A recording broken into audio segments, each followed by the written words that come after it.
Welcome to the final webinar of our three-part summer series focusing on the Foundation for Child Development's publication, Getting It Right, using implementation research to improve outcomes in early care and education. We are proud to present this work as it provides insights into the value of including implementation research in the study of early care and education programs and policies. Today, we will examine issues of equity with our topic, Moving Towards Equity Through Implementation Research. My name is Dr. Sarah Vecchiotti, Vice President of Research and Program Innovation. I am delighted to have the honor of introducing our esteemed panelists for today's webinar, many of whom are also contributing authors to the publication. First, you will hear from our own Dr. Jacqueline Jones, President and CEO of the Foundation for Child Development, who will explain why the Foundation saw this as important work to do. We will also hear from Dr. Ioma Aruka, Chief Research Innovation Officer at the High Scope Educational Research Foundation, who will discuss using a social determinants of early learning framework in research to help identify opportunity gaps and root causes of inequity. Next, Dr. Milagros Noras, Co-Director of Research at the National Institute for Early Education Research at Rutgers University, will explain how equity-focused implementation research is an effective tool in identifying if a program is working toward reducing inequities and ensuring that evaluations themselves are not introducing bias. Dr. Linda Espinoza, Professor Emeritus at the University of Missouri-Columbia, will share her insights on promoting equity in serving children who are dual language learners. Dr. Jason Sachs, Director of Early Childhood at the Boston Public Schools, will speak to lessons learned in building and sustaining preschool programs and instructional practices that advance equity. Last but not least, Dr. Christine Andrews, Program Area Director for Youth Development at Child Trends, will share her own reflections and thoughts on our topic today. Before I turn the webinar over to Jacqueline, we will briefly touch on logistics.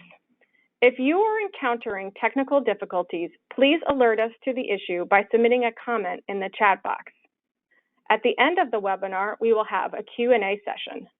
Please submit your questions for the panelists by using the question box.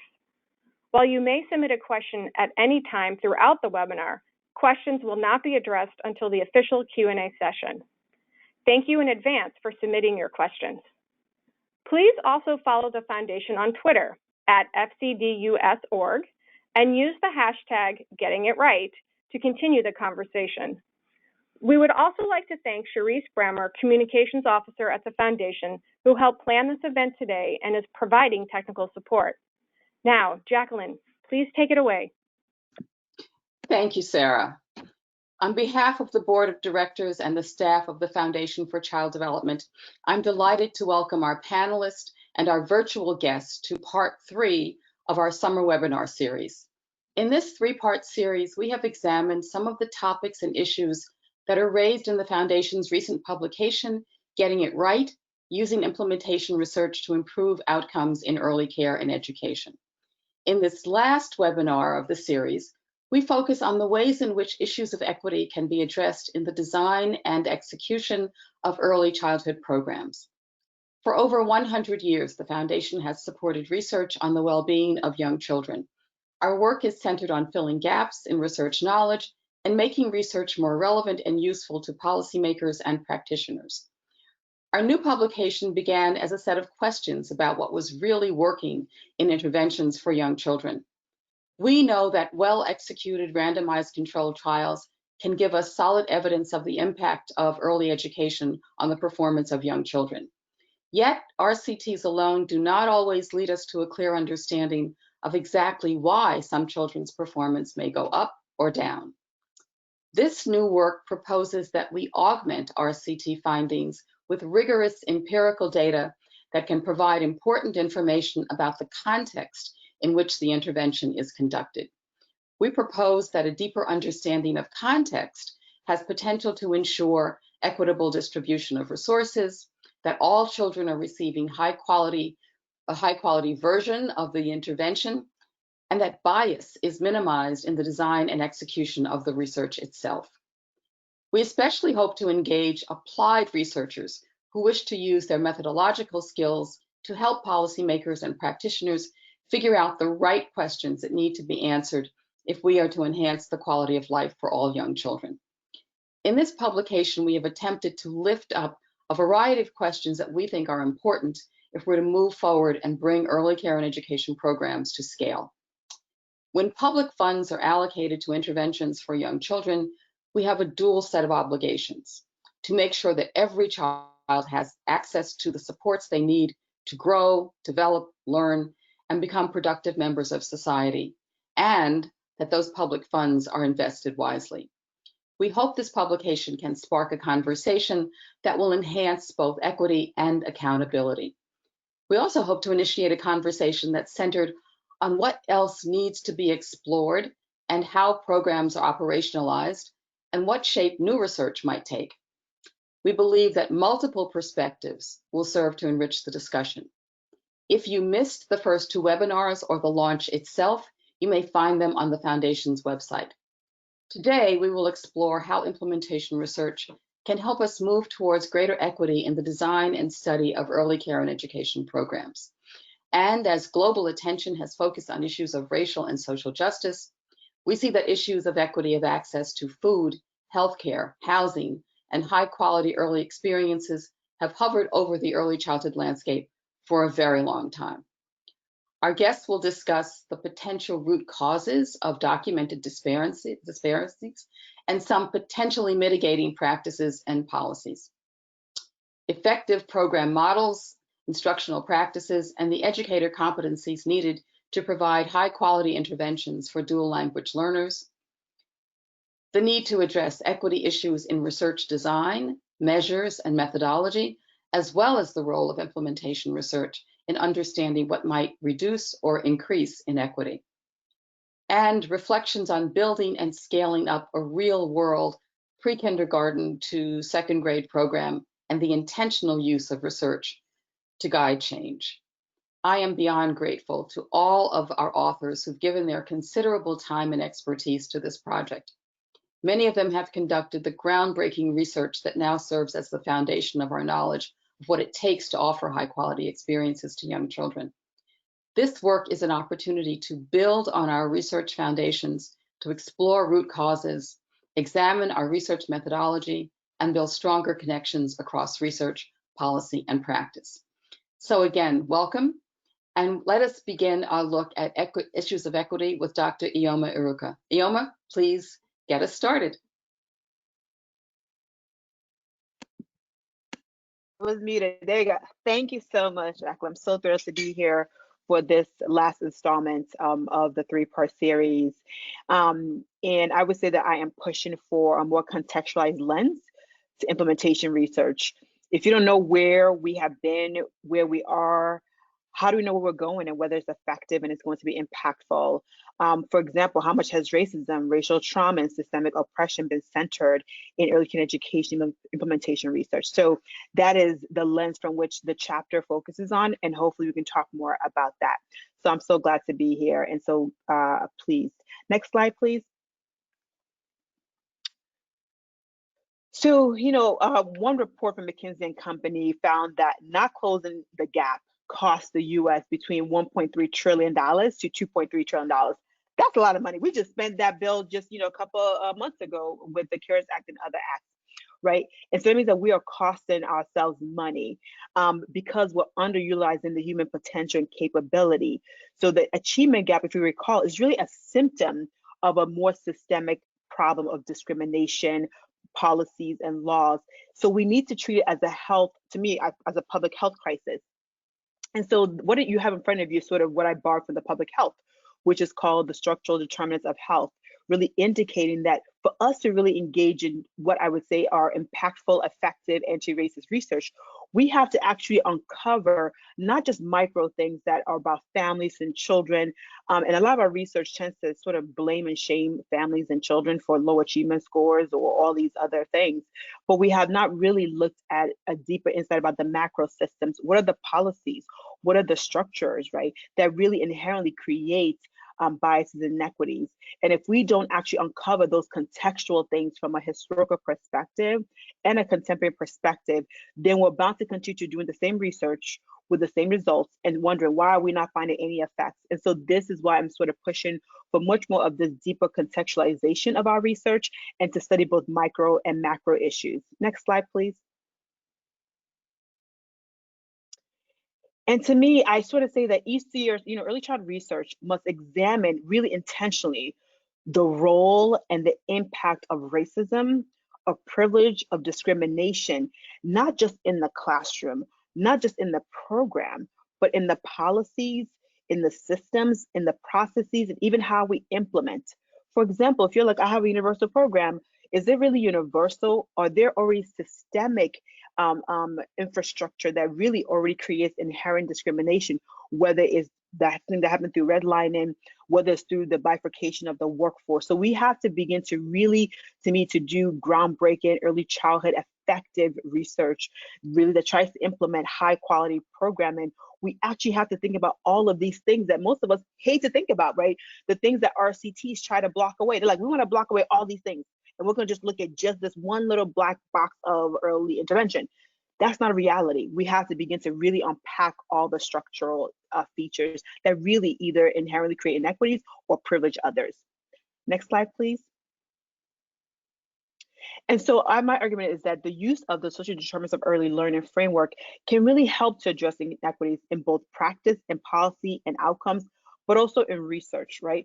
By really erasing a legacy of structural and institutional racism, and that's really important. By really saying that part of implementation research has to really think about cross-sector collaboration. Not all the education people know the answers, all the psychologists, the social work, right? We have to engage with our pediatricians. We have to engage with our early intervention. We have to engage even with some of our demographers, right? So we have to engage in research that's not just about one siloed field, but one that actually crosses boundaries. We have to think about the workforce, right? We can't just do research just on children and families without talking about the early childhood workforce in all of its different glories, right? From the center-based teacher to the home-based provider to the friend and family neighbor care to even the directors. We have to think, even the home visitors even, right? We have to think, who are the workforce and what is it that we're providing for them in order to provide for children, families, and communities? And then I would just add a couple of things, which is we have to integrate different theories. Part of our research, right, has a particular theory and particular lens. And we have to begin to shape lens in a way that considers the centralization of race in everything US. So anything research needs to be racially centered and culture responsive. And then we think about what are the inputs, right? What are the inputs to any kind of system, including research? What are the inputs and the outputs? What are the biases? Where they exist and inherently create inequities? Next slide. And so I'll just end my few minutes to just say I thank you all, and I hope that we can have a deeper discussion about how do we engage in what I would consider anti-racist early childhood research that really considers that implementation is not just implementation without thinking about context. Thank you. Thank you, Ioma. That's great. And next is Milagros Nores. Thank you, Jackie, and thank you, Ioma. Next slide. So what is this chapter really trying to do? And then it's really about getting us a little uncomfortable on how we're doing things and making us think of what we're missing. So it's about thinking and awareness about carrying implementation research with an equity perspective, which is really to fully understand how programs operate, how they're implemented, how and the degree to which they advance equity. Next slide.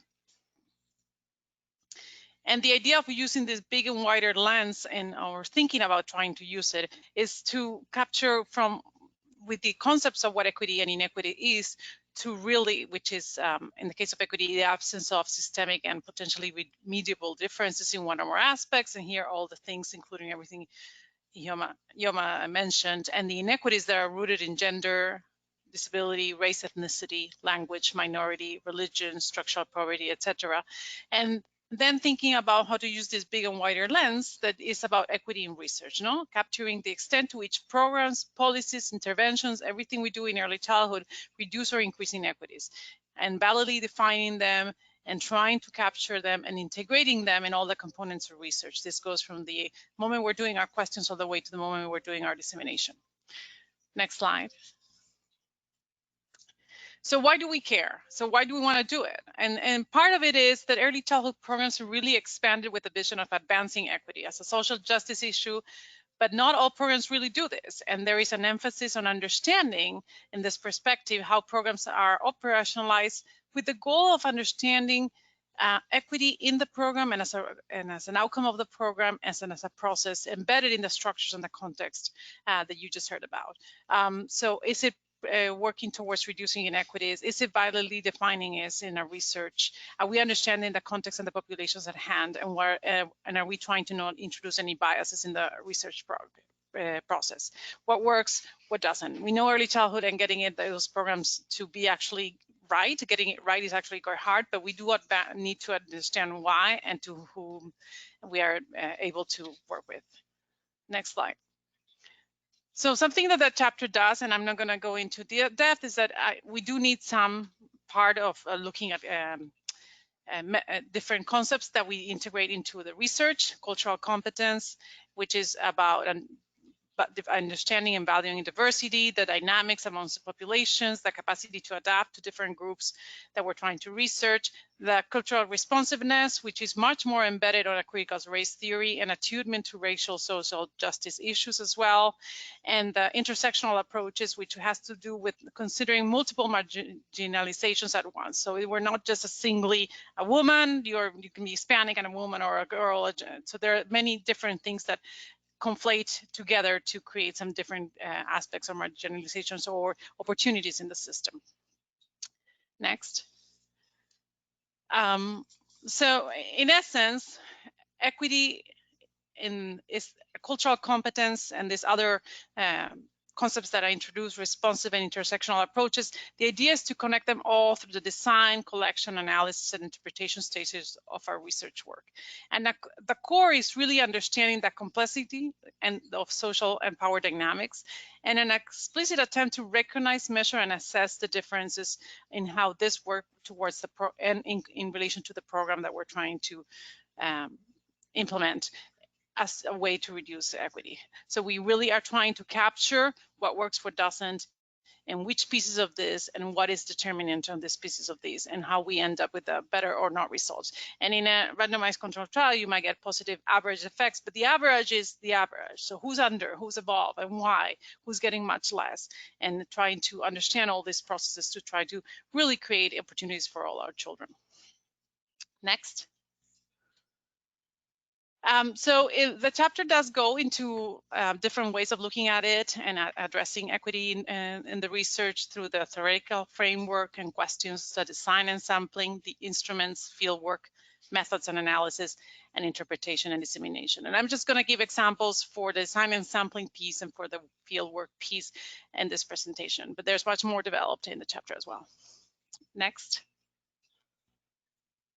So in our design and sampling, it's really about looking at who are we representing. This is the sample piece, who is and who is not, who is included in the design, who is excluded, and we really want to understand why, if it's a particular case of individuals, and who will, and then also understanding any barriers to participation in the study. Who are we trying, and is there anything we can do in our timing, in our sampling, in our recruitment, in the language we use, in the consent forms that can reduce the barriers, and being flexible is central across all of these aspects. So being able to capture and understand diversity in our sample, and they're not assumed that they're all equally responsive to the same type of engagement. The research questions addressing difference. I mean, if we don't ask about differences, we won't capture differences. So much we're looking at this through our research questions and through the sample process. And am I getting enough of a sample size to distinguish differences across social group? What type of selection bias is there? So what kind of parents are trying to select into our program, and therefore who am I getting out of what answers am I getting out of this type of group relative to a group possibly that would not be able to participate in the program to start with. And is there a group that is not well represented in our sample, and is there a way that I can give them more voice?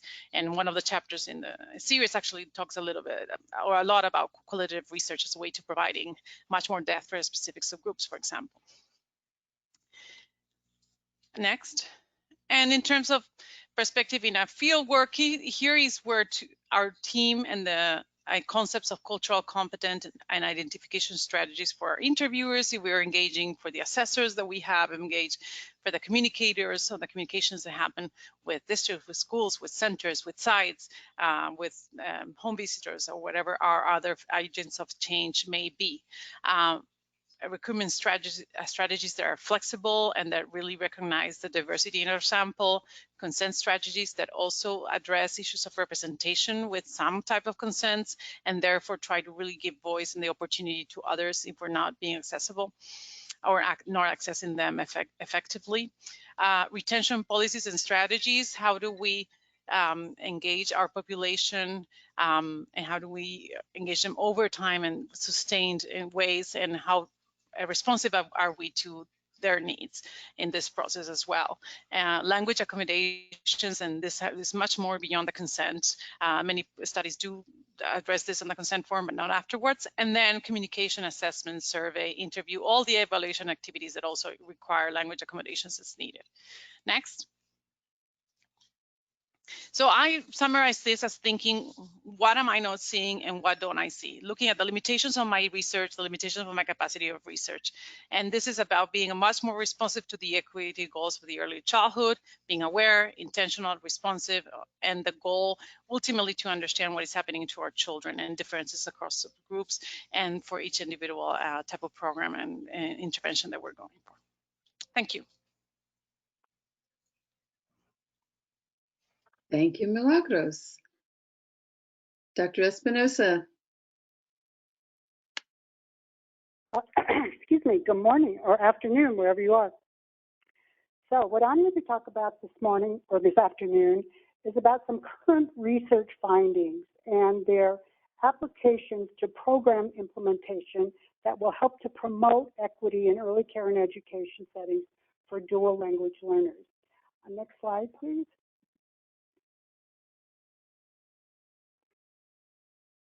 Okay, thanks. Why do we need to pay particular attention to this group of children, dual language learners? And those are children who are speaking a language other than English in the home and typically learning English when they enter in some sort of a group care setting. Primarily, a lot of factors go into the urgency for attending to this population and attending to it through the lens of equity. Two of the factors are the increasing linguistic diversity across all CEE sectors, so that we have both a larger proportion of our children that are entering into our early care programs who are speaking a language other than English in the home, and we also have a larger number of different languages that care providers are responding to. In some settings, it can be as much as 12 different languages, and language and cultural groups are represented by families and children entering our programs. But across the country, it's around anywhere from 129 to about 159 different language groups are present in our programs. The other factor that enters into this is the persistent, what we have historically referred to as achievement gaps that show up as early as 2.5 years of age, but certainly at kindergarten entry and by 4th grade, middle school, high school completion, et cetera, that those children that we have identified as dual language learners, or once they enter into kindergarten, they're typically identified as English language learners, that historically the academic achievement rates of those children have been not well supported by our current methodologies and instructional practices. Next slide, please.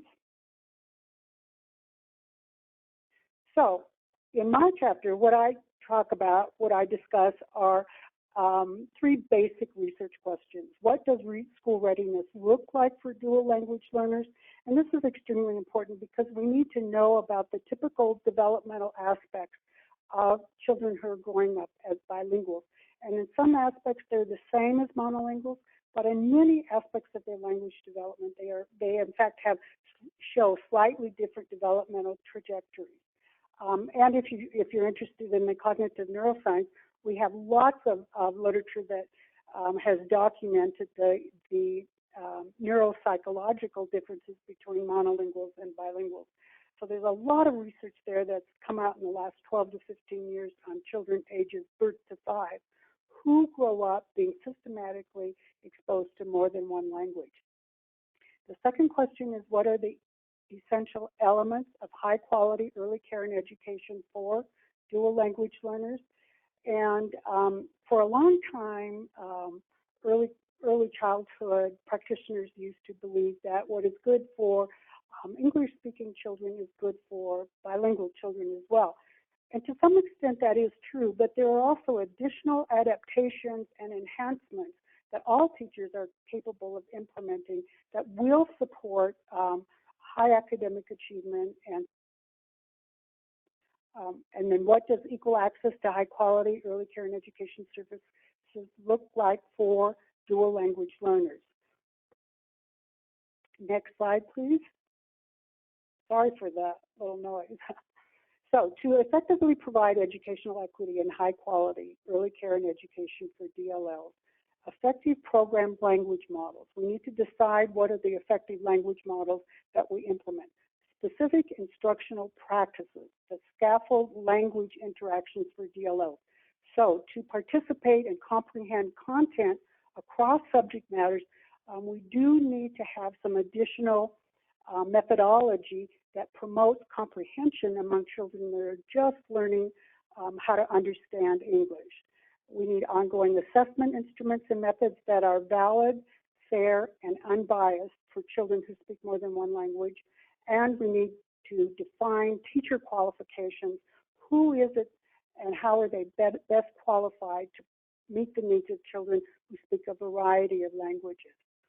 Fortunately, we have a recent survey or summary of current research on promoting the educational success of children and youth learning English. And this recent report from the National Academies of Engineering, Medicine, and Science looked at children's development birth through 21, and I believe it's the first time we've done that around bilingualism, really integrated the findings from very young children, the early childhood population, with older children in the K-12 system. And so we have some findings that I think are applicable to promote best practices, high quality early care and education, and equitable education for children who are exposed to more than one language from a very young age. Next slide, please.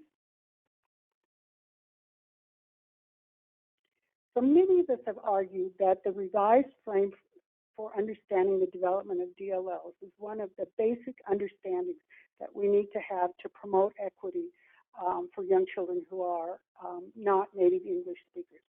And the first aspect of that, of shifting how we view our perspective on the potential and the capacities of dual language learners, is to move from this deficit perspective, which we've kind of been talking about already in this webinar, but to a strengths-based approach. In other words, we don't see dual language learners as in some way lacking because they don't have strong early English language skills, but what we really do is look at their potential, their comprehensive potential, linguistically, academically, socially, professionally, et cetera. And we start to build upon and incorporate those strengths and those capacities that these children have to become actually excellent achievers in English across the grade span. The second point in that is that I think in order to understand and develop appropriate educational responses for dual language learners, everybody has to have some fundamental understanding of the brain research, which demonstrates the powerful benefits of early bilingualism. And I don't have time here to go into all of those fine points, but we do know that there are tremendous cognitive and linguistic advantages and capabilities that start to surface as young as the first year of life. So we want to understand that, recognize it, and build upon it as we do promote that early bilingualism. The third point in this revised frame is understanding the differences between dual language learners and English-only monolinguals. So we will see differences. We will see differences in their rate of development of vocabulary, for instance. We will see differences in different aspects of their language development and their, particularly some of their oral language skills. What these are differences that are typical of children growing up with more than one language. They are not deficits, and they are not reason to be concerned about a child or suspect a language delay. Although that may occur for some children, and there are resources that can help practitioners and researchers differentiate between when it's not just a difference, but it may indicate a problem of another kind. So we should understand the benefits of early bilingualism and view the development of dual language learners through the lens of potential advantages of having more than one language and not as being deficient because of limited English skills. And I often tell my students, we need to consider dual language learners as being potentially gifted, because that's the actual potential that they have, and not as somehow lacking something because they don't have proficient English language skills. Next slide, please. So what are these research findings that we have concluded in this report and we have firm evidence around? The first one is that all children have the capacity for early bilingualism. All children, children who have special needs, children who have only recently entered into our country. But again, it's with sufficient opportunity to hear and speak high quality English. So it's the input, the amount of the input and the quality of the input that determines the rates at which these children will become fully proficient in both languages. But we should always remember all children have the capacity, and those early years are the ideal time to introduce children to multiple languages.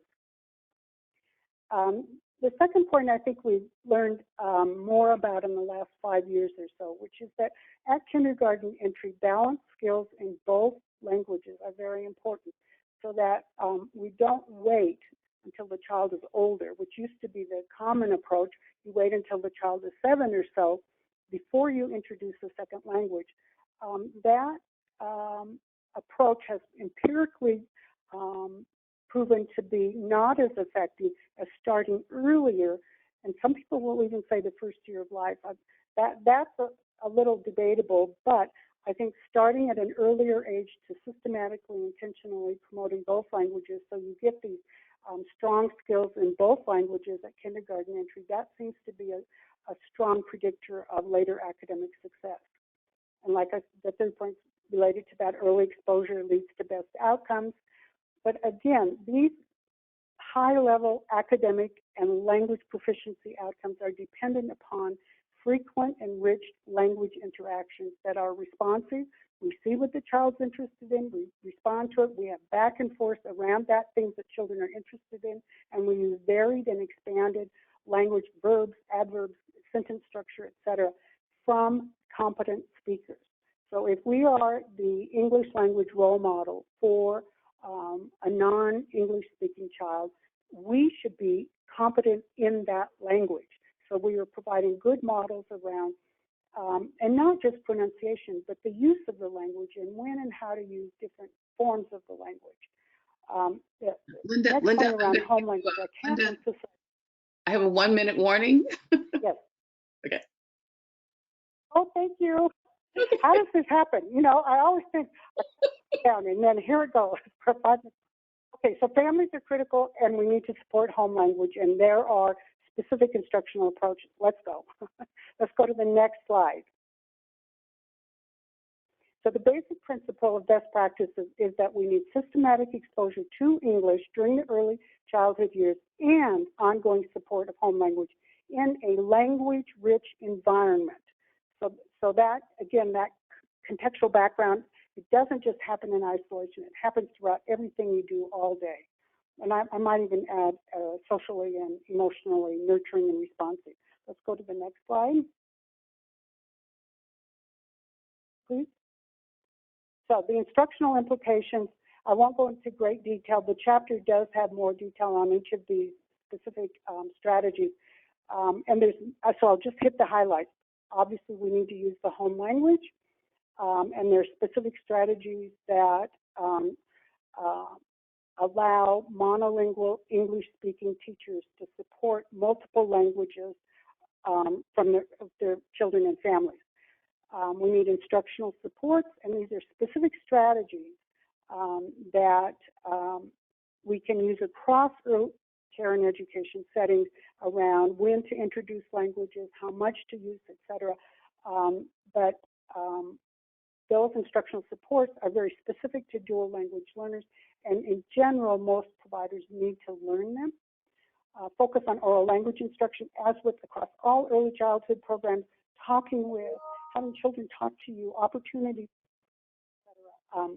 Next slide, please.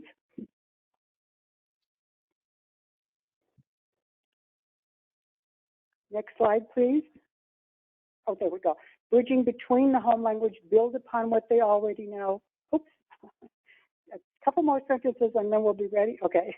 And then grouping patterns. So they have opportunities in small groups. Dramatic play areas are perfect to promote this oral language expression between and among language groups. Peer interactions are very powerful motivators for children to learn languages, to interact and have social experiences with their peers.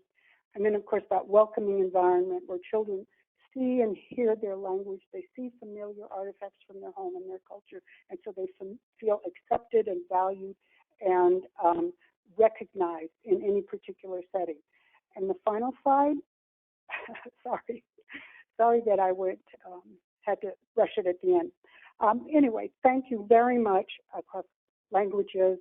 We all thank you, and I'd be happy to answer any questions you have. Thank you, Linda. And next is Jason Sachs. Okay, and let me find my camera. Good. Okay. Hello, everybody.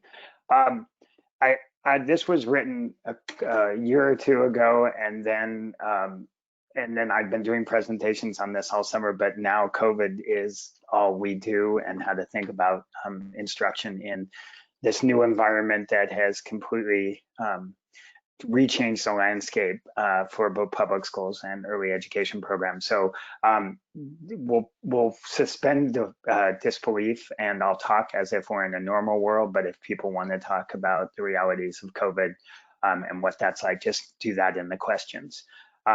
Because sort of that's all I've been doing since March. Okay, so if we can start with the next slide, great. So one of the things that I've had the great pleasure for most days anyways, is to stay in one place. And so I've had this job for 14 years. This is the second round of strategic plans. And sort of the moral of the story of the first 3 slides is it's a really complicated thing, and you need complicated strategies that work all the way from an instructional vision to, okay, it worked in pre-K, but now what about kindergarten, 1st and 2nd grade? And that we have to use data to fix everything and to understand our challenges and make mid-course adjustments and get rid of things to save money.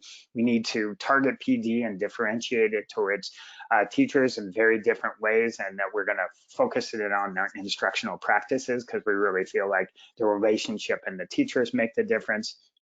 We're going to partner with the relationships we have with teachers and administrators and other departments to really leverage stuff. Then yes, it's fine if the public schools are all talking to themselves, but what about community-based programs where kids are being prepared for the first couple of years? Plus, public schools can really have a negative impact on community-based programs if you don't coordinate the structures and the funds, because they're 2 very disparate funding mechanisms, and public schools have more and less in some ways. And so you need to organize that. And then even if you're talking about a universal preschool program, there are many families who need both summer and out of school time. And so coordinating all that, and then sharing the lessons we've learned and working with our partners across the country to kind of learn everything, because this is a huge challenge, and especially with all the disparities in this country. But if you can do all of those things, then we're not staring at the gap, but we can certainly worry about, or we can make a dent in closing some of the gap. So basically, it's a complex process that takes a lot of moving parts, and we've been at it for about 14 years. Next slide. And the reason I'm doing the next 2 slides really is just to show you, like, okay, so then you break it down into curriculum, professional development, district collaboration, supporting families and partnerships. And then the next slide gets more detail oriented. And then, so now this is just the PD slide, and then it turns into work plans and full-time equivalents. So just know that there's a real outcomes oriented accountability work plan structure that goes along with myself and the 26 staff, and we hold ourselves accountable to it. And there's a lot of envisioning and stakeholder building along the way. Okay, so next slide. We do use a lot of data, and I assume that is one of the reasons why we were asked to write a chapter. And we use data in a lot of different ways. We use it informally. We ask our coaches, we talk to teachers to really help us design, our curriculum and sort of the day-to-day formative stuff, and we try and ask questions in a systematic way that it helps us. We also look at demographic and administrative data and district-wide data, like on ELA, we do the DLLs, and now we use the map, and we look at special education referrals. So we try and use administrative data also. And then we do a fair amount of like descriptive inferential studies. Does going through NAYC provide a higher class score, for example, than not going through NAYC accreditation, or where does it move teachers, or where does it move on child outcomes? And so we've used a lot of descriptive data along the way to kind of help our best thinking. And then we've also have been participating in a longitudinal evaluation that looks at pre-K. Now, we studied second, then COVID hit. So I don't know about second and third grade and where we're going to finish that, but we've got a lot of interesting data now about curriculum alignment and instructional practices that help once you get a good boost in early childhood, then what happens across the school district. And so those are sort of the variety of different studies we've done along the way. All have been really informative. I'm a research kind of guy, so it's always been part of our fabric and our design of our work. Next slide. So I'm going to share with you a couple lessons learned. And so some specific aspects of instructional quality are more predictive of student outcomes than the more global measures.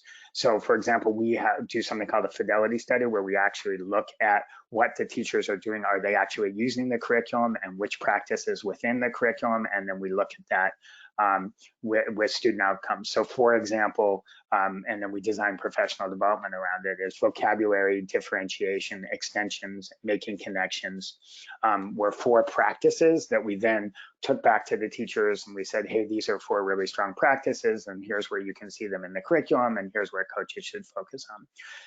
The other kind of big concept that have come out of our work these days is the notion of constrained versus unconstrained skills. Things like beginning and ending sounds, letters in the alphabet. Those are more constrained skills. The unconstrained skills are sort of the deeper thinking, the more extending questions, more extending thoughts, things that you can continuously think about. And that it's the unconstrained skills that seem to make the bigger difference, and particularly in low income kids. And also what we're finding is when families are asking more unconstrained types of questions, then we're seeing more gains in students. So I think this interaction between what kind of questions and what kind of focus families are having, kids and teachers are doing in the classroom also needs to really be thought through. And then the other big sort of finding we're finding is that an aligned curriculum is making a difference in reducing the gap. So it's one thing to, for us to all say, oh, preschool is really good, but oh my, there's a gap. Well, the reality is there's a lot that happens between pre-K and third grade, and a lot of it isn't good. And so really understanding what aligned strong curriculum should look like. And Ioma went shortly, but I'm sure we can talk much more about the bias within school districts and policies that really contribute to the gap. The other thing we've found that in CBOs, we found that, and in the public schools as well, that when you have mixed income peers, students seem to do better in vocabulary and other outcome measures. So I think it's really important for thinking about policy. We don't really want to put all low-income students with all low-income kids. And so really thinking more about mixed income policy that supports cross income. And income is just a proxy for a billion other things that we really have in institutional and bias in this country. And so I know it's just easier for me, safer just to say low income, but we really do need to have a deeper conversation about this. CBO quality and outcomes are lower than in BPS. Again, we have master degree teachers who are paid more, but the highest quality programs are in some of the CBOs. Quality is harder to maintain in community-based organizations because of turnover, because of the infrastructure.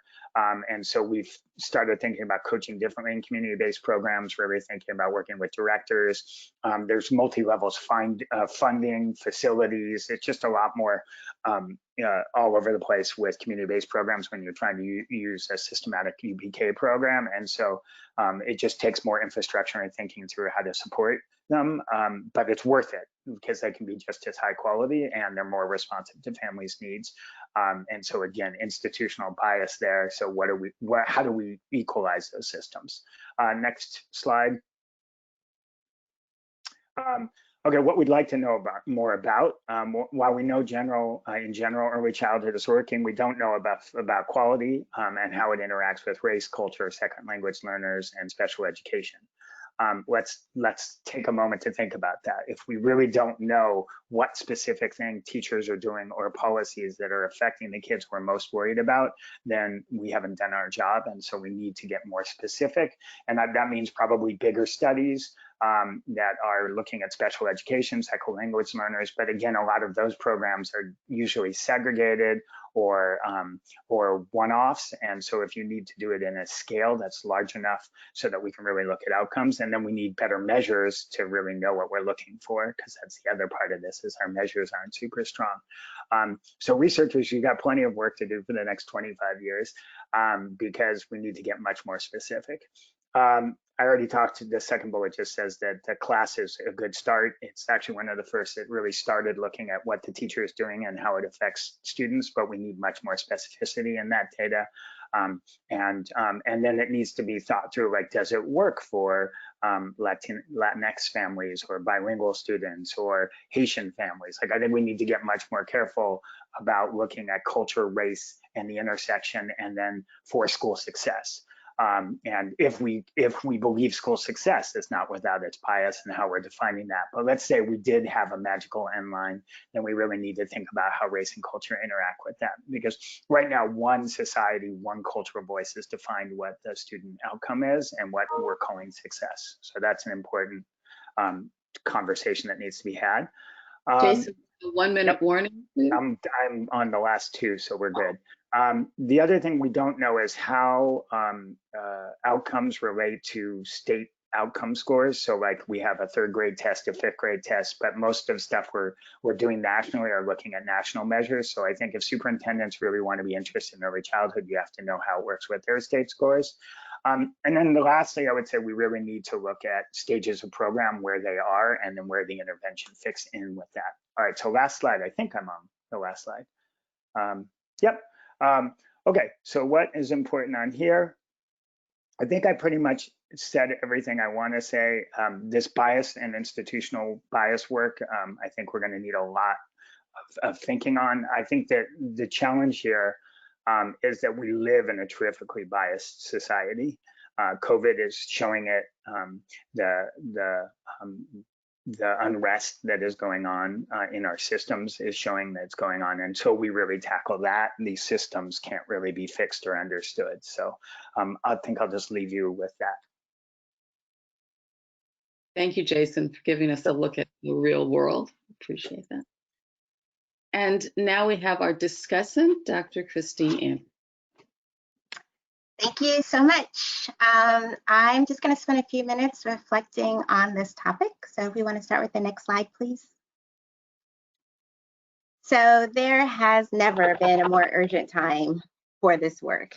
every day we're seeing COVID-19's disproportionate impacts in communities of color, especially the African American community.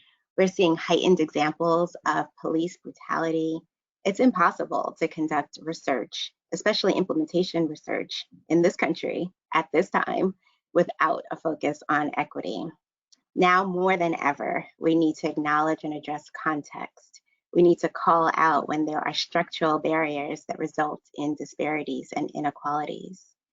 It's so vitally important to consider context and engage in equitable implementation research.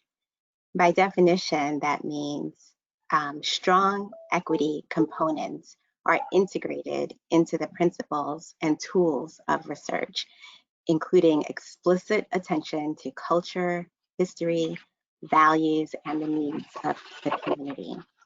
Next slide, please. We've heard from 4 speakers this afternoon, all of whom agree on the importance of equity and specifically using implementation research as a means of advancing equity. For example, Dr. Norris spoke about the need to ask questions pertaining to equity to understand how to improve programs and better support kids. Dr. Iruka specifically called out that ECE research needs to explicitly examine how race, privilege, and discrimination manifest in policies and systems. Dr. Espinoza named the inequities of research that exacerbates a deficit perspective and doesn't understand the benefits and advantages of dual language learners. And finally, Dr. Sachs makes it a point in his chapter to describe the need for teachers to consider equity and fairness when they make adjustments to meet kids where they are to maximize their learning and not just do what's easier. Next slide, please. I share this slide as just a quick cheat sheet of what to keep in mind when you're trying to conduct equitable implementation research. If we remember that as defined, equitable implementation research is about explicitly attending to how culture and history and values and the needs of the community are baked into the research and implementation, then we would agree with this quote. The quote essentially says that it's important to center those most impacted when searching for solutions. Very briefly, I'll just name the components. Examine racism at different levels. Assess for diversity in your research or your implementation team. Reach out to community members and form relationships. Ensure that you're hearing authentically from the community. Where they exist, explicitly identify racial disparities. Don't forget self-reflection on either your research or implementation team, and identify where there are gaps in understanding of the community or culture that you're working in. Finally, and this doesn't necessarily mean last, but realize that every community has a racialized history. And before embarking on research or practice, it's important to understand that racial historical legacy. Next slide, please.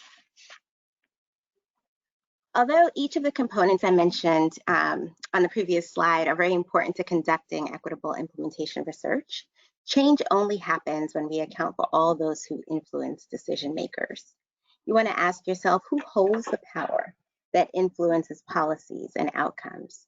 Who is engaged and empowered in the decision-making process? And very importantly, who is missing or not part of the decision-making process? And this is my last slide, please. Before I wrap, I just wanted to leave you with 5 guiding principles. Since we know that each research study, design, approach, or even the outcomes will be different and unique, these principles are meant to provide guidance for how to think about any study where you want to be intentional about embedding equity in your implementation research. First, researchers need to be reflective about their own biases. Though researchers strive to be neutral, the reality is everyone has bias. Bias influences decisions made throughout the research process, including what research questions are asked and by whom, how data are collected, how findings are interpreted and communicated, and which audiences and methods are selected for dissemination. Researchers should reflect on how their own racial, ethnic, and cultural backgrounds and their own experiences or lack of experiences with racism and privilege may influence their research. Second, digging deeper into the data. To fully address inequities, researchers have to do more than simply identify disparities and focus instead on uncovering the context for and systemic causes of these inequities. This is especially critical for communities of color because systemic causes have historically been distorted or overlooked to perpetuate racist systems and beliefs. Next, as researchers, the work we do has an impact on communities, and we have a responsibility to make sure communities actually see some benefit from the work. Unfortunately, research has sometimes been conducted in ways that exploited and abused communities and people of color,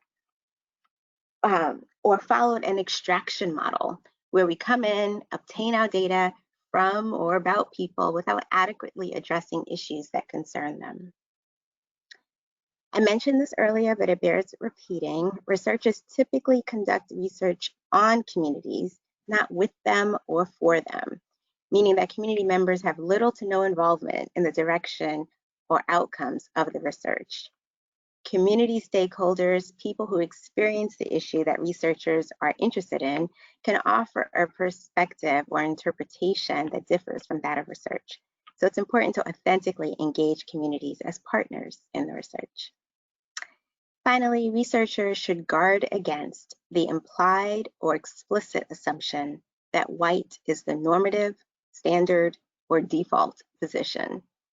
Researchers typically make comparisons to white outcomes when they examine disparities.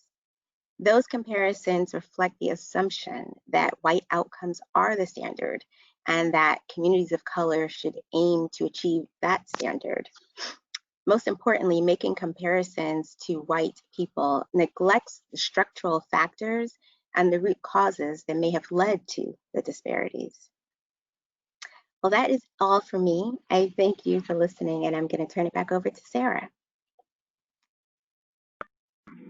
Thank you, Christine, and thank you to all of our panelists for participating in today's webinar. And just a gentle reminder for you to put on your cameras as we engage in a Q&A discussion with our audience. And please, audience, if you have not submitted questions, submit them through the question box. And I'm going to start off with one that was submitted, directed to all of the panelists. First, there's somewhat of a statement. It seems that we start in early educator preparation with the quality of the educator working directly with children, but not on who is training the trainers or the professors themselves. Is there research that is also focusing on the quality of teacher preparation programs, including the professors and other adult learner facilitators? So I'm going to open that to all the panelists to address.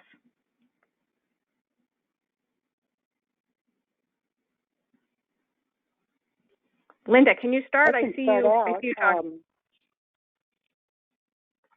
Can you hear me? Yes. Yeah, okay, great. There is research that describes or documents the type of teacher preparation early childhood teachers get around the issues of diversity and equity, second language acquisition. And in general, it's rarely very extensive. In some programs, there really is almost no mention of these issues. And so I think there is research, and I could certainly send you those references so you could take a look at it yourself. So we need to do a better job at every level, at the pre-service level, at the in-service level, of integrating these issues into all of our content.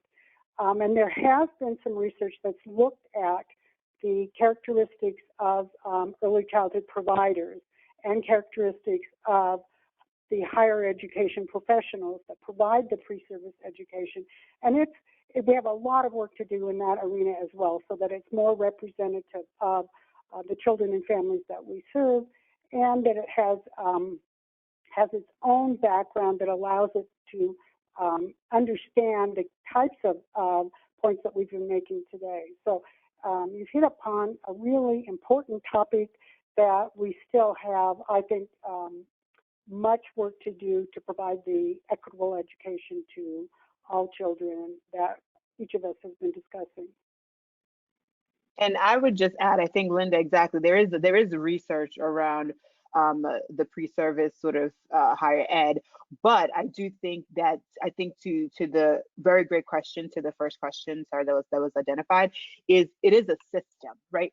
With a system, there has not been deep interrogation about whether what is happening pre-service in terms of higher ed, whether they're actually training or educating the workforce to best meet the needs of the collective, right? If we have a majority minority, we have diverse children from diverse backgrounds, diverse, linguistic skills.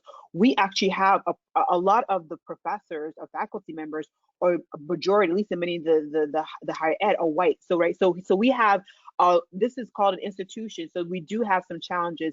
I would actually argue that some of the community colleges or the two-year colleges may be better positioned to better prepare our workforce, but that's a whole issue of power, privilege, etc. But I do think there's an opportunity to begin to really interrogate further the higher ed education. The second part is to also hold them accountable, right? Like, we actually don't do a great job of tracking higher ed, sort of school of eds, those who are training our workforce, and the extent to which they are preparing our workforce to provide the best quality care for where they are going. So I think there's a whole level of accountability that needs to happen on that end, as opposed to just on the workforce direct service end.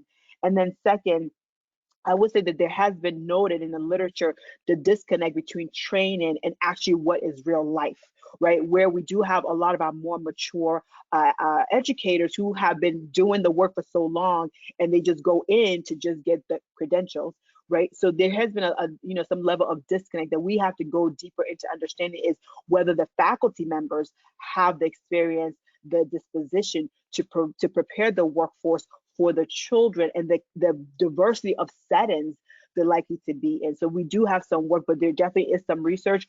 But could we do more? Absolutely. And could we hold them accountable? Absolutely. So I would just like to add that I don't think teachers get much preparation. If you think about doctors, they get something like 4 years of residency after an experience. And I just think, for even in the public schools, teachers, 1 or 2 years of graduate school, and boom, you're now in a classroom, and you sink or swim, and you cry a lot, and then you either quit or stay. And depending on which placement you end up and which kids you land with, you survive or not. And so, and how functional the school is. And that's the best case scenario. In the early childhood community, there's very little educational requirements. And there's very little systemic supports.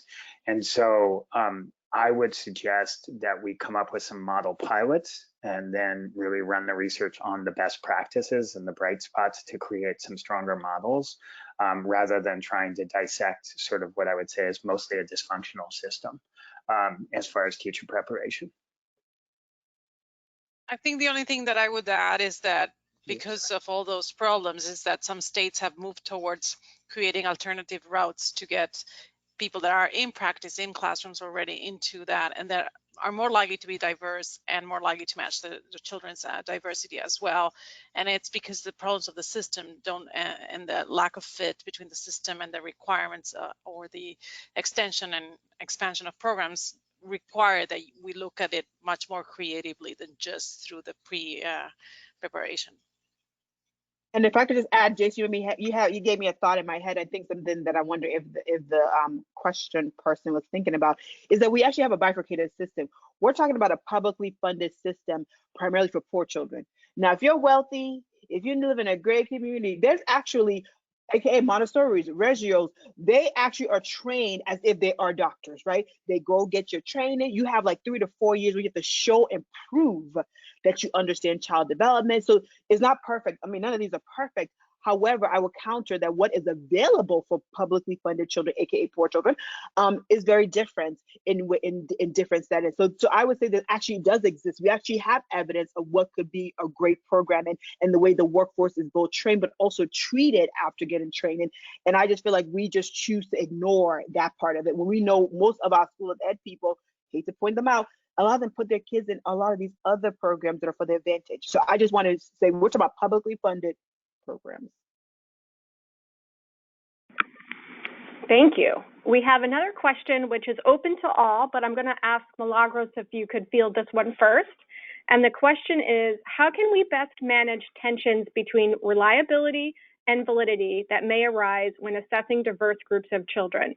For example, measures that provide DLL norming samples can't be compared to monolinguals, or giving credit for African American vernacular English responses may be the most valid representation of child abilities, but can be hard to code reliably. Milagros, can you take a stab at talking about that tension between reliability and validity in assessing diverse groups of children? I think diverse groups of children need diverse measures, and I am all for no measure is perfect, nor will it ever be. Realistically, in the sense that it will not assess in everyone's the same things. Like we talk a lot about just even the language aspects of it. You know, the child might know the concept of any word that we're asking, but they might not know the actual English word that we are looking for. So knowing concept, knowing the language, the concept is much more important than knowing the English word for it. So I do believe that we have to try to go at several approaches and try to balance that with trying to get, some aspects that are, okay, giving some information for everybody and knowing, and I think it's very important to know and understand the limitations of any measure that we use, and then trying to complement that with other stories or other measures, whether it's in a subgroup or in some qualitative research, that we are trying to understand what it looks like differently and trying to patch whatever bias that general measure is. I don't think it's this easy. I think we struggle with it every day in the field, and I personally struggle with it as well. And I keep thinking whether we should be constantly rethinking whether this wheel is round or any other shape in essence. But I do think that being critical of what we're using, understanding its limitation, and interpreting and disseminating with the basis of our limitation is a first important aspect. And then in addition to that, to try to complement the information that we have for whatever diversity we have in ways that are actually providing other voices or area context for the children and the families that we may be working, or the teachers in itself. So I think it's a difficult balance, but I think you need a bag that has a mix of strategies so that you can try to look at the different perspectives that are captured or not. So I would add, because I always have go ahead, Linda. What I would add is, that basic understanding of whether you're a program evaluator or you're assessing for instructional purposes, which is that children from diverse linguistic backgrounds have a full repertoire of language usage that typically is not captured in many standardized language assessments. So I agree with Milagros in the sense that we need a variety of measures, all of which have limitations in some ways, in addition to informal capturing of observational assessment data for young children to see how they are actually functioning in the classroom, how they are functioning with their peers. But the basic understanding that you really need to attempt to capture the full linguistic capacity and repertoire of the children. How are they using languages of the home? How are they using the English language to achieve their important goals around talking with their peers or getting their needs met or whatever? And that science is not perfect, and it's not as well developed as it needs to be, but that we have to approach it from this multidimensional, multi-measures, multi-languages framework, and then accept, just as she said, that there is error in that. So this is not going to be a precise estimation of that child's language capacity because we don't have the tools and the procedures to get at that, but that we can use that as a starting point then to continue to monitor progress and see how this child is progressing. So I think if we understand the limitations and the needs within these assessment goals, it will put us a long way further to being responsive to the language abilities of diverse children. And I would just briefly add that, with the reliability question, I would say you can reliably capture a lot of bad data, which we theoretically have. We have a lot of data that always indicates that certain groups of children are not doing well. That data is collected reliably. But the question is whether it's valid. Is it giving us the information that we need? So I would actually even push further to say that the whole idea of even psychometrics, right? Like what is reliable and what is valid is a lot of times reliability is based on the interpretation, right? It's like, could you get the same answer, right, if you give the same measure? So there's a level of what we have to still interrogate and really think about, from whose point of view is this reliable? From whose point of view is this valid? So I think in many ways we have to in some ways go back and really uncover, for the question that you're asking, what is it that you want to know? And from whose lens do you want to know it from? And is that going to give you the authentic information you need about a given child, a setting, a program, a system, etc.? I think that while we may we go into this deep depth of psychometrics, we also have to kind of pull back and begin to think that psychometrics was developed with a particular lens to it. And part of that was always to say, who is reliable, right? Whose definition is reliable and whose definition is valid? And I think we have to begin to think about whether our measures in of themselves, if they're not valid, I think we have to begin to sort of say, what is priority? To me, capturing the authentic skill sets and the abilities of children, if we're just talking about children, I think is the most important thing. Now, if we can do it reliably, that'd be great. But if we don't have the underlying construct is literally faulty, I think the question of reliability and validity is really not a good one. I think really we should be talking about what is it that we are missing, and then think about what is the mechanisms that we can begin to investigate whether it's reliable or valid. But I think we should always think about what is it that we're trying to capture, and all those metrics and all those mechanisms of sort of psychometrics can be addressed.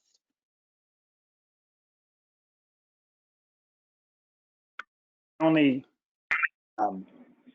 pushback, because I agree with everything was said, is that school districts, superintendents really need kids to do well on their state scores, and read, write, and communicate effectively is what we came down to. We added individual agency, and think would be a good one. But I think we do need to pick some markers, because there are children who need additional supports and are not getting it because our measurements aren't good enough, fast enough.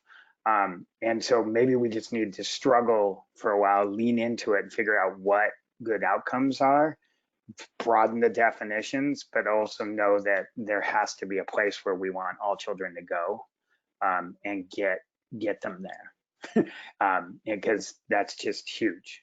Because if we don't, we know who's going to get there and who's not going to get there. And so I think we just have to sit and have these tough conversations. I agree. Thank you.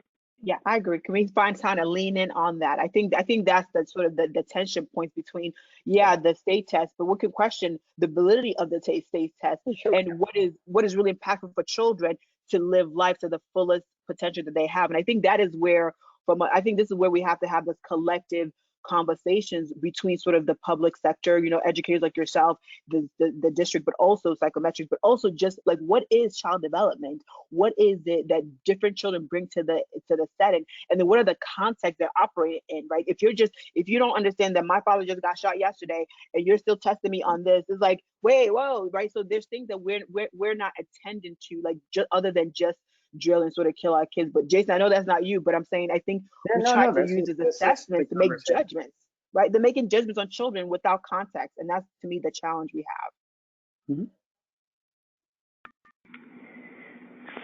Great, thank you. And in line, we have another question, also kind of a what is question. And so, Iom, I'm going to ask you to field this one first. It says, we continue to use the term achievement gap, which focuses us too narrowly on the aspects that affect those skills. And standardized tests have narrowed practice to more and more narrow instruction that drives out natural curiosity and creativity. What's a better, broader term? Let me unmute myself. Well, I won't spend my time giving my dissertation, because even I use the achievement gap even when I started my talk, right? Because that is the basis from where a lot of us fit in. But we know that the achievement gap really is an outcome to a larger systemic issue, right? So we try to insert things like opportunity gaps to indicate that there are things that really lead to whatever we call the achievement gap, right? And then some of us are pushing back, some of us, including myself, are pushing back on literally the whole idea of it, right? Because part of the achievement gap is sort of set in stone in many ways, right? Almost every indicator, you can kind of guess who's going to be close to the bottom or at the bottom. And that's pretty much systemic. And so we need to begin to think through what are other ways to talk about it. For example, Gloria Lanza-Billis talks about sort of the education debt, right? That part of the achievement gap, right? It's sort of that word puts it on children, right? And that's children literally who you were born, where and how you were, and you're just in some way systematically stuck. Sorry to be so fatalistic, but that's in essence kind of what happens on a population level. But she says, let's talk about it from an education debt standpoint, that you have created a history and a system and policies that systematically places children in particular spaces and pretty much leads to certain outcomes that we can anticipate 50 years down the line, that we can use to build prisons and all these sort of things. And so she says it's a debt that we have to sort of talk about. What is it that's owed on a systematic level? And so I think this is one of those where the achievement gap is one that policymakers use, educators use, but is something that literally puts it on the child. And so we have to think about that language. The opportunity gap, I think, is kind of this nicer term to say, well, there are reasons for the gap, but there's other scholars who are saying, like, let's just not talk about the achievement gap in itself, because all it does is say that you are not white enough, you are not rich enough, and that's really the marker of it. So I do think that is one of those terms that we are still fighting within the field about what it is we want to talk about. But to me, the underlying thing we have to figure out is, how do we just ensure that children who are likely to experience the gap are going to get what they need? But how do we also ensure that we're not blaming children for what adults have created even before I was born, before my mother was born, right? So there are things that we have to talk about, and the gap in this language continues to hoist the responsibility on children and on families without recognizing the inherent racism that exists. And what they need is not an undertrained, undercompensated workforce to help them.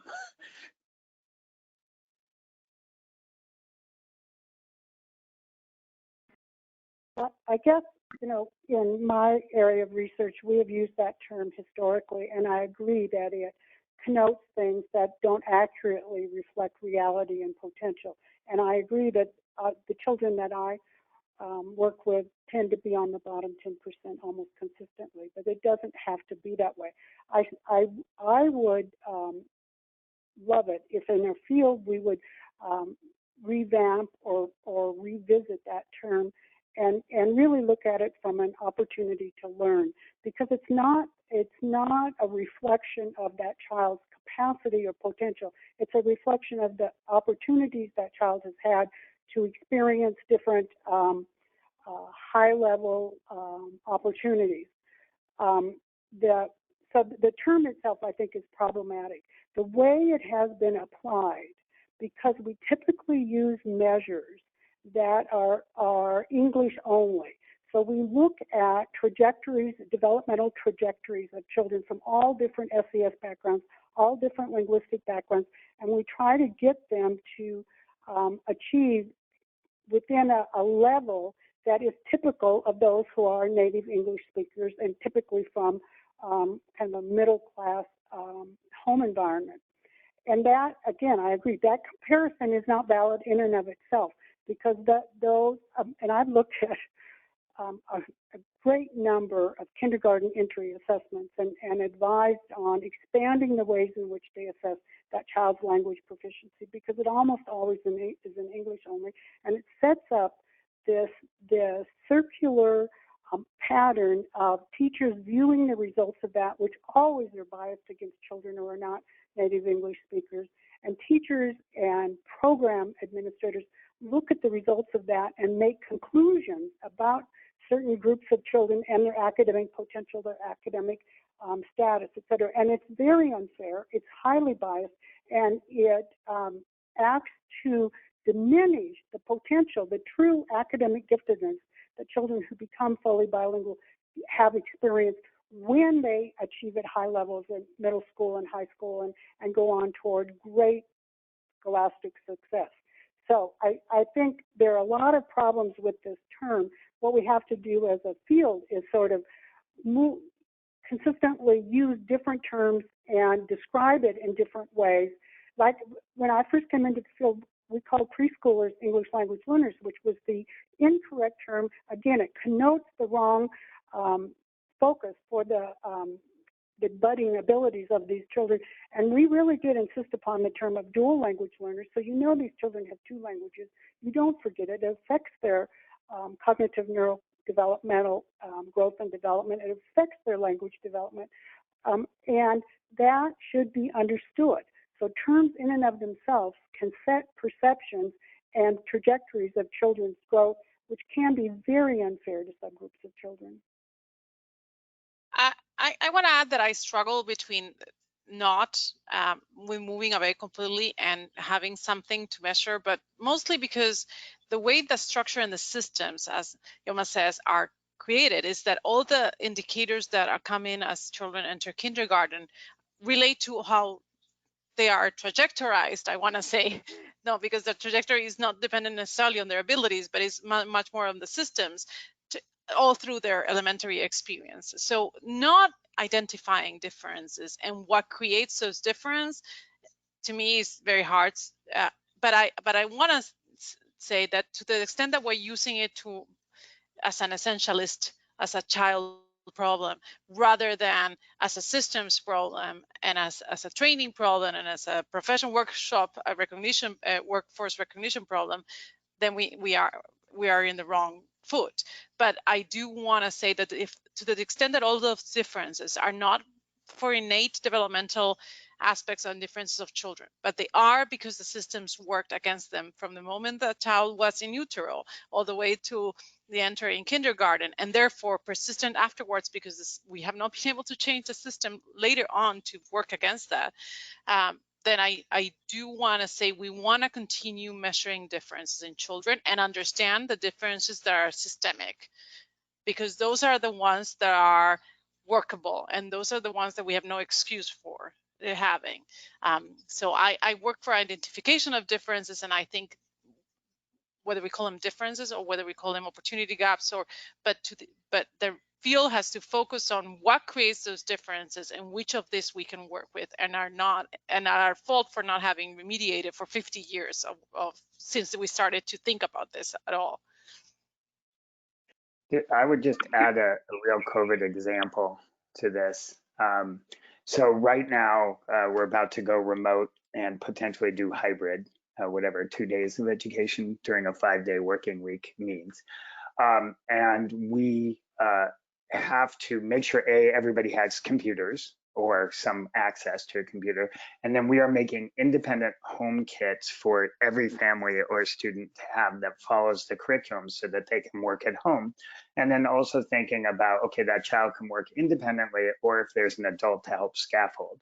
And then what is the technology interface that's going to work with young children? How much screen time? What teachers are going to support? What is the teacher's technological savvy to teach remotely? Whether the emotional social supports are needed, who's checking with the memory. So imagine school, which is at least a box, and turned into a remote world, and the disparity between what is had and how prepared we are to respond is very different than families who have resources, who are putting together pods for learning, et cetera, et cetera. And so I bring this up to say that, like, background knowledge, opportunities to access information, opportunities to learn are so structurally different that, you know, the difference is there's no reason we wouldn't have differences, right? In fact, so I just say it's more opportunity gaps, and it's better ways to measure the opportunities, and then what are the impacts of those opportunities. So I like the notion of a debt, but mostly it's because shouldn't we want all kids to do well in this country? And if we do, then what are the necessary things for them to do well? And maybe people don't. And if we don't, then let's acknowledge that and then deal with those systems. So I think that's just the real struggle here. Thank you. We have another question. And Linda, I'm going to ask you to field this one first. The question is, how do early care and education educators address parents who refuse to support the home language in the early care system or do not want their children to learn in their home language in the classroom?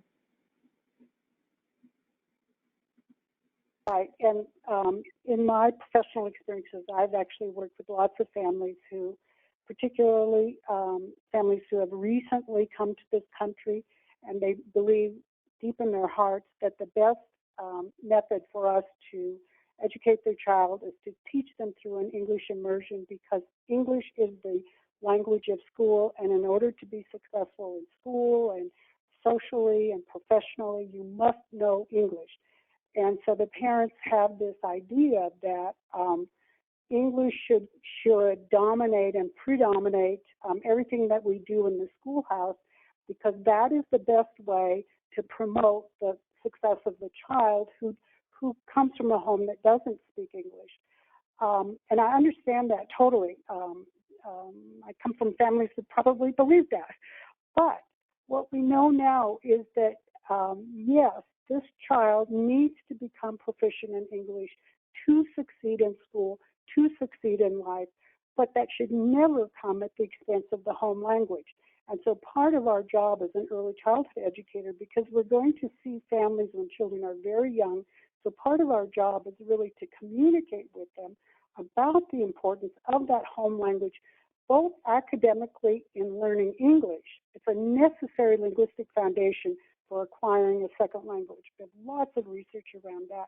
But it's also an extremely important aspect of that child's emerging identity, connections to their family, understanding of their cultural place in this country, in their family, in their community, and it provides that kind of strength of knowledge and self-concept that allows that child to encounter challenges and difficulties, which we all do, without facing it with a weak self-concept, if you will. So there are many, many reasons to support both languages and promote the continuing development and even academic development of that child's home language.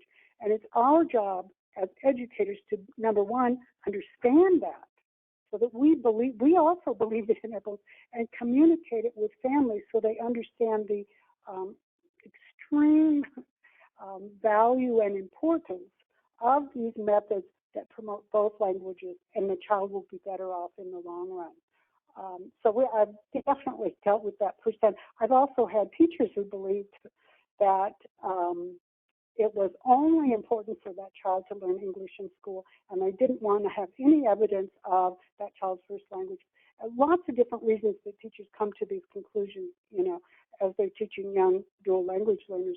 But so we have work to do with teachers as well as with families, and I think we have many resources now to help us.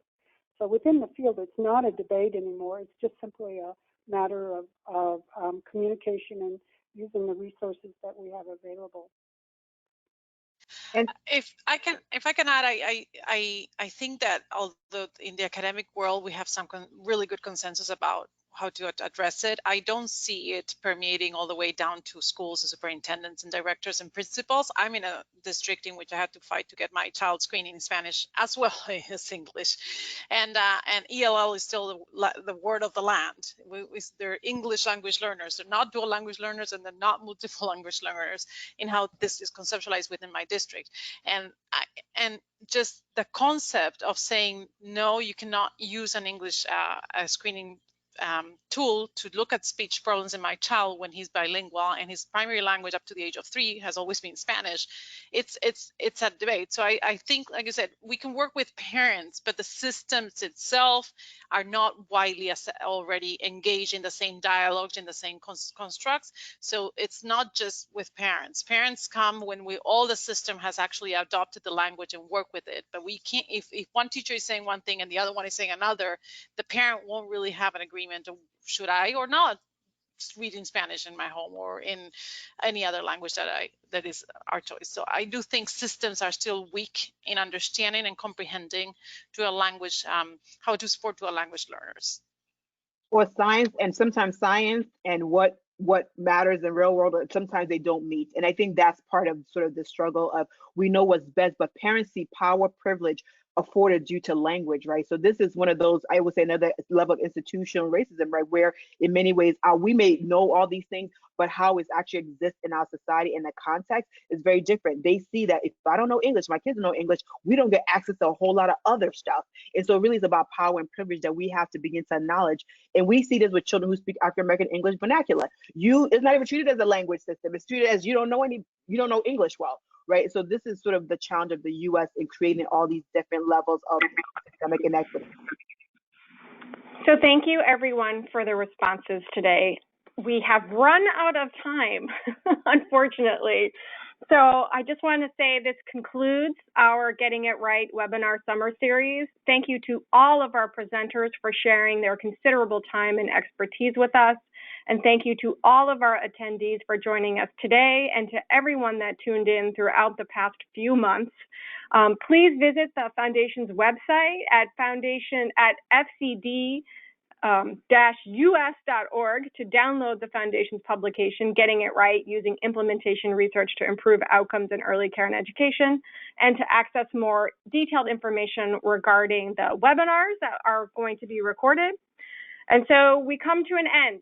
Thank you, everybody. Take care, be safe, stay well. Thank you, goodbye.